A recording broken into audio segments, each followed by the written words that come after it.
Eh bien, salut à tous les amis, j'espère que vous allez bien. Écoutez, moi ça super, aujourd'hui on se retrouve pour une toute nouvelle vidéo sur l'actualité du FC Barcelone, simplement comme il est écrit derrière, car pour ceux qui ne me connaissent pas, oui, c'est très simple, je me présente, ça fait plus de 3 ans les amis que je vous partage tous les jours l'actualité du FC Barcelone. Donc si toi, derrière ton écran, tu es fan du Barça et que tu es fan un petit peu des vidéos actualité, tu es tombé sur une bonne petite chaîne, n'hésite pas à mettre le petit pouce bleu et à surtout t'abonner, puisque du coup on tente les 50 000 abonnés pour l'année 2025, donc je vous fais confiance les amis sur ça. Et aujourd'hui au programme, forcément on va encore parler des inscriptions de Dani Olmo et de Pau Victor, puisqu'il y a peut-être une bonne nouvelle parmi les infos que je vais vous citer. Il y a notamment aussi le groupe qui est convoqué pour le match en Arabie Saoudite face à Athletic Bilbao. Bon bref, on va traiter plutôt pas mal de choses, donc restez bien jusqu'à la fin de la vidéo. Sur ce, j'arrête de parler, on passe l'intro et on commence par l'info numéro 1, c'est parti.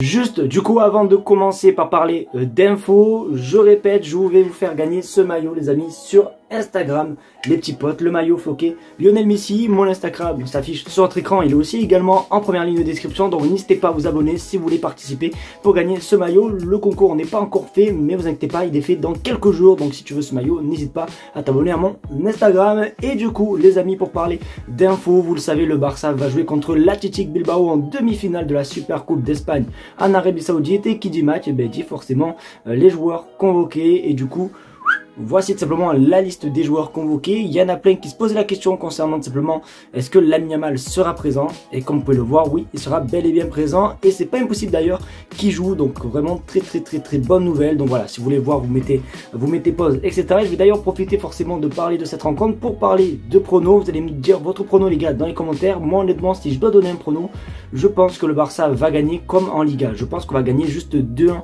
les amis, ce serait juste exceptionnel d'aller en finale, et après pourquoi pas remporter notre premier titre de la saison. Donc pour mon prono, je vois 2-1. N'hésitez pas à me donner le vôtre, les gars, dans les commentaires.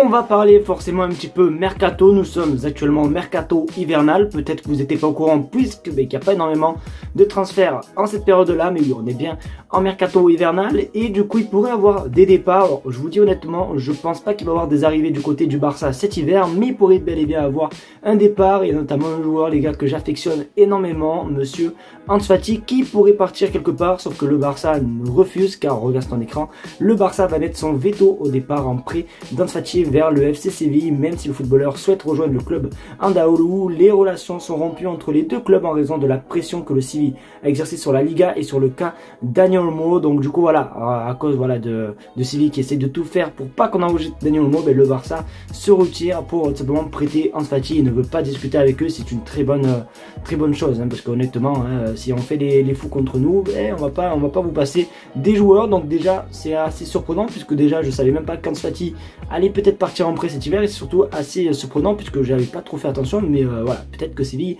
a fait des choses que ça n'a pas plu au Barça. Donc voilà, on apprend vraiment plutôt pas mal de choses. N'hésitez pas à vous me dire ce que pour vous Ansu Fati doit simplement rester ou pas. C'est vrai que je suis un petit peu déçu du match d'Ansu Fati face à Barbastro. Je m'attendais à mieux de sa part, malheureusement c'était pas ouf du tout. Donc c'est vrai qu'un petit prêt, pourquoi pas pendant 6 mois, ça pourrait pas lui faire du mal. Donc vous savez, comme on dit à chaque fois, affaire à suivre. Il y a un joueur aussi qui pourrait partir, c'est un joueur d'ailleurs, je crois, on est tous d'accord, on est vraiment tous d'accord pour le dire. D'ailleurs, je pense que je vais faire un petit sondage dans l'espace communauté, donc vraiment soyez à l'affût, puisque à mon avis, à l'heure où vous regardez la vidéo, le sondage est sorti. On va parler tout simplement de Frenkie de Jong. La dernière fois, on en avait un petit peu parlé, et dans les commentaires, c'est à peu près tous pareil, comme quoi ça sert plus à rien de le garder, etc. Et le Barça pense un petit peu comme vous, car regarde ton écran, Frenkie de Jong est transférable car il n'y a aucun signe de renouvellement. Alors autant pour Ronald Araujo et tous les autres joueurs, il y a des avancées concernant les renouvellements de contrat, mais autant Frenkie de Jong, honnêtement, voilà, ça ne va pas du tout prolonger. Je crois que son contrat s'expire en 2027, et du coup forcément là c'est la dernière année, je crois, ou 2026, je sais plus. Je sais que c'est très prochainement. Ça veut dire que là bientôt, le Barça pourra le vendre à un petit prix. Donc voilà, le Barça va essayer de s'en séparer le mieux possible. Il y a toujours eu un petit peu des rumeurs vers des clubs de première ligue, c'est pas la première fois qu'on a des rumeurs avec Frenkie de Jong. Donc est-ce que le Barça doit le vendre? Je pense honnêtement que oui. De toute façon, il y a même une vidéo, les gars, j'ai trop envie de vous faire partager la vidéo, malheureusement c'est avec des droits d'auteur, donc je pourrais pas vous la faire partager, mais un petit peu le nonchalant un petit peu de Frenkie de Jong face à Barbastro, peut-être vous l'avez vu sur Twitter, où il y avait vraiment un cafouillage partout dans la surface, et Frenkie de Jong est juste à côté du ballon, et même pas il va la chercher. Bon bref, honnêtement, je pense que Frenkie de Jong et le Barça, ça a fait son temps, il a même fait des déclarations un petit peu polémiques il y a quelques jours, donc je pense que si on peut vraiment s'en tirer avec un petit billet, je pense qu'il faut pas du tout hésiter. Bonne nouvelle concernant l'inscription de Dani Olmo et Pau Victor. Alors pourquoi j'insiste bien sur Pau Victor? Parce que le pauvre, on l'oublie tout le temps. C'est-à-dire que sur les infos, ça parle toujours de Dani Olmo, mais à aucun moment, on pense aussi à Pau Victor qui est aussi dans le même cas que Dani Olmo. Et du coup, très bonne nouvelle concernant, pourquoi pas, la prochaine inscription ou ce qui va se passer tout simplement pour ces deux joueurs. Car, regarde ton écran, la fédération a produit un rapport en faveur du Barça, admettant qu'il n'existe pas de réglementation pour couvrir les cas comme celui de Dani Olmo et Pau Victor.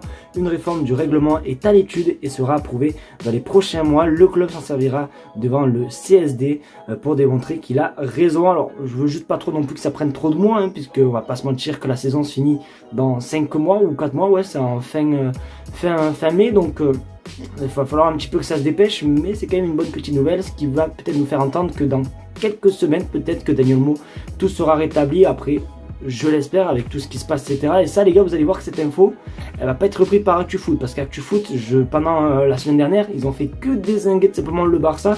Il y a aucun moment ils mettent simplement en valeur le club. C'est-à-dire que là, il y a des infos comme ça, de bonnes nouvelles, ça m'étonnerait qu'ils le mettent à l'avant. Donc c'est quand même une très très bonne nouvelle. En tout cas, j'espère que ça va aller le plus vite possible, parce que ça me fait un petit peu de la peine pour les deux joueurs, Dani Olmo et Pau Victor. N'hésitez pas à vous me dire ce que vous pensez, les gars, est-ce que pour vous c'est une bonne nouvelle ou pas, mais honnêtement, c'est super cool. Les amis, c'est déjà la fin de cette vidéo, j'espère qu'en tout cas elle vous aura plu. Si c'est le cas, n'hésitez pas à me le faire savoir en mettant un maximum de pouces bleus, à partager la chaîne YouTube et à surtout vous abonner, puisque comme j'ai dit dans l'intro, il me semble, on tente simplement les 50 000 abonnés pour 2025. Et vous le savez que 50 000 abonnés pour moi c'est vraiment le prime, c'est à dire que moi à partir du moment où j'ai 50 000 abonnés, j'ai plus rien à perdre, je serai le plus heureux. Donc vraiment n'hésitez pas à vous abonner, il ne reste que quelques abonnés. Donc merci en tout cas à tous ceux qui contribueront, merci à vous tous de me regarder tous les jours. Je vous fais de très gros bisous et on se dit tout simplement à demain pour une vidéo sur l'actualité du FC Barcelone. Tchuss.